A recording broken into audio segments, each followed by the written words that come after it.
Assalamualaikum warahmatullahi wabarakatuh. Alhamdulillahi wahdah wassalatu wassalamu ala man la nabiyya ba'dah wa ala alihi wa ashabihi wa man walah. Asyhadu an la ilaha illallah wahdahu la syarika lah wa asyhadu anna Muhammadan abduhu wa rasuluhu la nabiyya ba'dah. Amma ba'd. Anak-anak sekalian, kelas 8 yang Ustaz sayang karena Allah Subhanahu wa taala, rahimani wa rahimakumullah. Kita akan lanjutkan pada kesempatan kali ini pelajaran kita untuk mata pelajaran akidah. Ya, kita kemarin sudah selesai dari pelajaran yang pertama tentang syafaat. Di sini kita masuk ke pelajaran yang kedua, halaman 5, ya. Pelajaran yang kedua ini lanjutan dari bab syafaat. Ya, lanjutan dari bab syafaat. Bisa dibuka bukunya halaman 5. Di sini disebutkan firman Allah Subhanahu wa taala dalam surat Al-Baqarah ayat ke-255, ya, ini dalam atau yang dikenal dengan ayat kursi, ya, ini potongan dari ayat kursi. Allah Subhanahu wa taala berfirman, "Man dzalladzi yashfa'u 'indahu illa bi'idnih." Man dzalladzi yashfa'u 'indahu illa bi'idnih. Siapakah yang bisa memberi syafaat di sisi Allah Subhanahu wa taala tanpa izin darinya? Tanpa izin dari Allah Subhanahu wa taala. Artinya ini pertanyaan untuk pengingkaran, ya, atau penafian, peniadaan bahwasannya tidak ada siapapun yang bisa memberi syafaat di sisi Allah Subhanahu wa taala tanpa seizin Allah Subhanahu wa taala. Ya, tanpa seizin Allah Subhanahu wa taala. Kemudian Allah Subhanahu wa taala juga berfirman dalam surat An-Najm ayat yang ke-26, "Wa kam min malakin fis samawati la tughni syafa'atuhum syai'an illa min ba'di an ya'dzana Allahu liman yasha'u wa yarda." Dan berapa banyak malaikat di langit, syafaat mereka sedikit pun tidak berguna kecuali sesudah Allah mengizinkan bagi siapa yang dikehendaki dan diridhoinya. Ya. Jadi berapa banyak malaikat di langit, yang ada di langit, yang jumlahnya sangat banyak, tak terhitung, ya. Yang mana syafaat para malaikat tadi sedikit pun tidak berguna. Sedikit pun para malaikat yang banyak tadi tidak bisa memberikan syafaat kecuali sesudah Allah mengizinkan, ya. Jadi kecuali setelah Allah Subhanahu wa taala memberikan izin. Ya, setelah Allah Subhanahu wa taala memberikan izin bagi para malaikat tersebut untuk bisa memberikan syafaat, dan juga bagi siapa yang dikehendaki dan diridhoinya. Ya, mengizinkan bagi siapa yang Allah kehendaki, yang Allah Subhanahu wa taala menghendaki, dia bisa mendapatkan syafaat dan juga diridhoi oleh Allah Subhanahu wa taala. Ya. Jadi sekali lagi dari ayat ini kita bisa simpulkan bahwasannya syafaat itu hanya bisa diwujudkan, hanya bisa terjadi setelah ada izin dari Allah Subhanahu wa taala. Dan orang atau pihak yang mendapatkan syafaat tadi harus pihak yang diridhoi oleh Allah Subhanahu wa taala. Ya, orang yang diridhoi oleh Allah Subhanahu wa taala sehingga dia berhak untuk mendapatkan syafaat. Ya, kemudian di sini halaman berikutnya, ya, ada beberapa kosakata. Yang pertama, man dzalladzi yashfa'u. Man dzalladzi yashfa'u. Tidak ada seorang pun yang bisa memberi syafaat. Ya, jadi tidak ada seorang pun yang bisa memberi syafaat. Ya. Man dzalladzi yashfa'u indahu illa bi'iznih. Tidak ada seorang pun yang bisa memberi syafaat di sisi Allah Subhanahu wa taala kecuali setelah ada izin dari Allah Subhanahu wa taala. Kemudian kata yang kedua, wa kam mim malakin. Ya, banyak dari malaikat. Ya, jadi banyak dari malaikat yang ada di langit yang mereka tidak bisa memberikan syafaat, ya, kecuali setelah mim ba'di ayyadzanallahu, kecuali setelah Allah Subhanahu wa taala memberikan izin liman yasha, ya, bagi siapapun yang Allah kehendaki, wa yarda, dan Allah ridhoi. Ya, wa kam min malakin fis samawati la tughni syafa'atuhum. Di sini ada kata berikutnya la tughni, ya, tidak bermanfaat. Jadi syafaat mereka tidak bermanfaat, syafaat para malaikat tadi tidak bermanfaat kecuali setelah Allah ridhoi kecuali setelah Allah Subhanahu wa taala memberikan izin bagi malaikat tadi untuk memberikan syafaat. Iya. Kemudian di sini pokok-pokok pembelajaran yang kita pelajari dari dua ayat di atas tadi. Yang pertama, keagungan Allah taala dan ketundukan semua makhluk kepadanya. Di antara yang menunjukkan keagungan dan kemuliaan Allah Subhanahu wa taala serta kesempurnaan kekuasaannya adalah tidak ada seorang pun yang berani mendahului Allah untuk memberi syafaat kepada seseorang pada hari kiamat. Ya. Jadi tidak ada seorang pun yang berani mendahului Allah, artinya yang berani untuk memberikan syafaat di hari kiamat nanti. Ya, kecuali setelah mendapat izin darinya. Ya, kecuali setelah mendapat izin dari Allah Subhanahu wa taala. Bahkan syafaat itu sendiri tidak akan bisa terhasilkan, tidak akan bisa terwujud kecuali setelah adanya izin dari Allah Subhanahu wa taala. Karena makhluk pada hakikatnya tidak memiliki syafaat. Artinya tidak memiliki hak untuk memberikan syafaat. Ya, karena kemarin kita sudah sampaikan di pelajaran sebelumnya bahwasannya walillahi syafa'atu jami'ah, hanya milik Allah lah semua syafaat. Ya, hanya milik Allah lah semua syafaat. Jadi syafaat seluruhnya itu hanyalah milik Allah Subhanahu wa taala. Maka di sini Allah Subhanahu wa taala berfirman dalam surat Al-Baqarah ayat 255 tadi dalam ayat kursi, "Man dzalladzi yashfa'u 'indahu illa bi'idzni." Siapakah yang dapat memberi syafaat di sisi Allah tanpa izin darinya? Tidak ada seorang pun yang bisa memberi syafaat di sisi Allah tanpa ada izin dari Allah Subhanahu wa taala. Ini adalah pertanyaan yang bermakna peniadaan dan pencegahan. Artinya, tidak ada yang bisa memberi syafaat di sisi Allah kecuali dengan izin dari Allah Subhanahu wa taala. Ayat ini merupakan bantahan terhadap kaum musyrikin yang menjadikan selain Allah seperti malaikat, para nabi, dan orang-orang soleh sebagai pemberi syafaat. Mereka menyangka bahwa mereka, yaitu selain Allah tadi, malaikat, para nabi, dan orang-orang soleh tadi, bisa memberi syafaat tanpa izin dari Allah Subhanahu wa taala. Ya, ini kekeliruan yang dilakukan oleh kaum musyrikin sehingga akhirnya mereka pun terjatuh ke dalam kesyirikan karena mereka meminta syafaat kepada selain Allah. Ya, karena mereka meminta syafaat kepada selain Allah Subhanahu wa taala.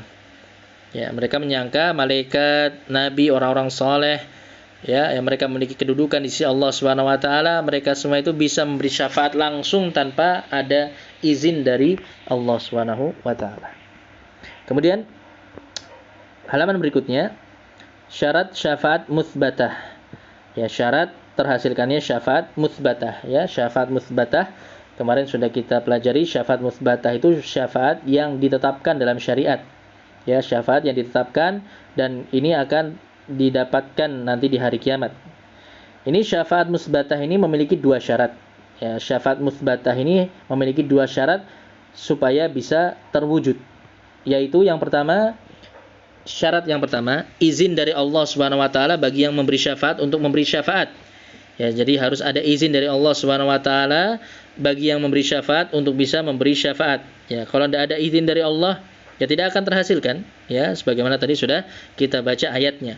Kemudian syarat yang kedua, keridhaan Allah Subhanahu wa taala terhadap siapa yang diberi syafaat, ya. Jadi syafaat tadi hanya bisa diberikan kepada orang-orang yang Allah ridhoi.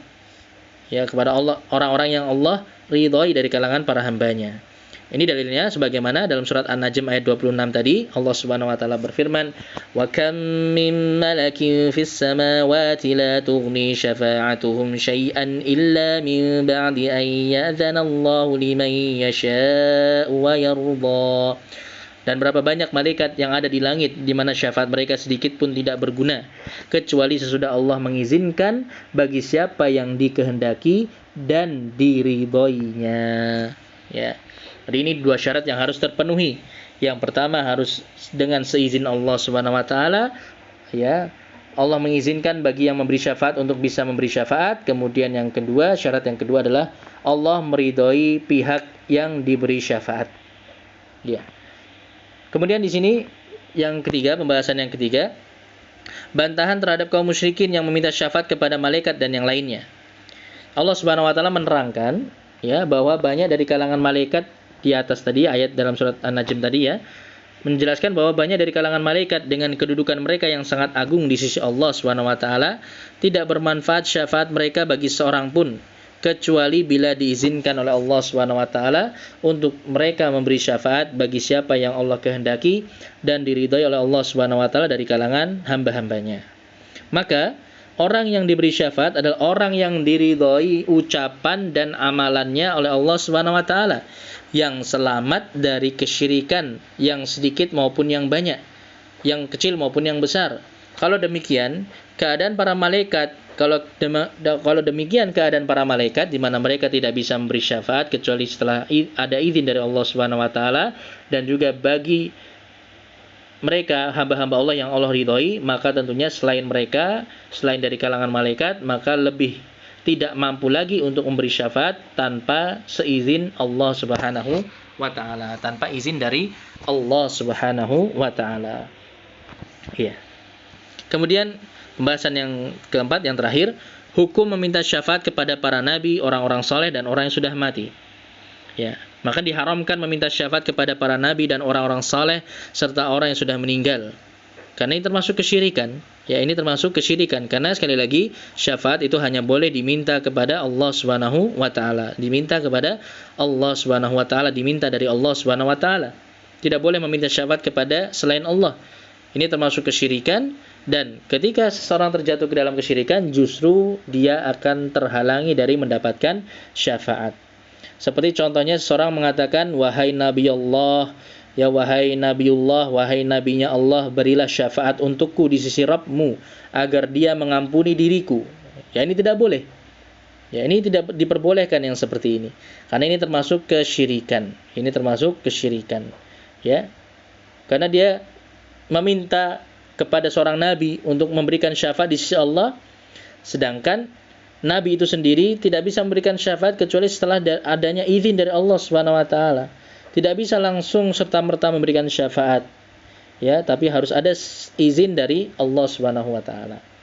Jadi justru termasuk kesyirikan. Ya, justru termasuk kesyirikan karena dia meyakini bahwasanya nabi tadi, ya, itu bisa memberikan syafaat tanpa seizin Allah Subhanahu wa taala. Kalau kita mau meminta ampunan, ya langsung kita meminta ampunan kepada Allah Subhanahu wa taala tanpa kita meminta melalui perantara makhluk. Ya, jadi kalau kita mau berdoa meminta ampunan kepada Allah, maka langsung, ya Allah, ya Rabb, ampunilah diriku, ampunilah dosa-dosaku. Ya, kita langsung memohon kepada Allah Subhanahu wa taala tanpa perlu kemudian kita meminta melalui makhluk, melalui perantara dari kalangan makhluk, ya para nabi, orang-orang soleh dan yang lainnya. Ya, ketika hal ini terkait dengan ibadah langsung untuk Allah Subhanahu wa taala. Ya. Kemudian juga wahai Sayyid fulan, contohnya ya, wahai Sayyid fulan, wahai Syekh fulan, berilah syafaat untukku di sisi Rabbmu agar dia membebaskan kesulitan-kesulitanku. Ya, maka ini semua termasuk kesyirikan yang justru akan menghalangi seorang hamba untuk mendapatkan syafaat dari Allah Subhanahu wa taala. Ya, maka syarat kita bisa mendapatkan syafaat nanti di hari kiamat, di akhirat nanti adalah syaratnya kita harus menegakkan tauhid dalam diri kita. Ya, kita harus menegakkan tauhid di dalam diri kita. Jangan sampai kita terjatuh ke dalam perbuatan kesyirikan yang ini akan menghalangi kita dari mendapatkan syafaat di akhirat kelak. Anak-anakku sekalian, rahimani wa rahimakumullah, demikian yang bisa kita pelajari pada kesempatan hari ini. Ya, ini materi pelajaran yang kedua dari materi akidah.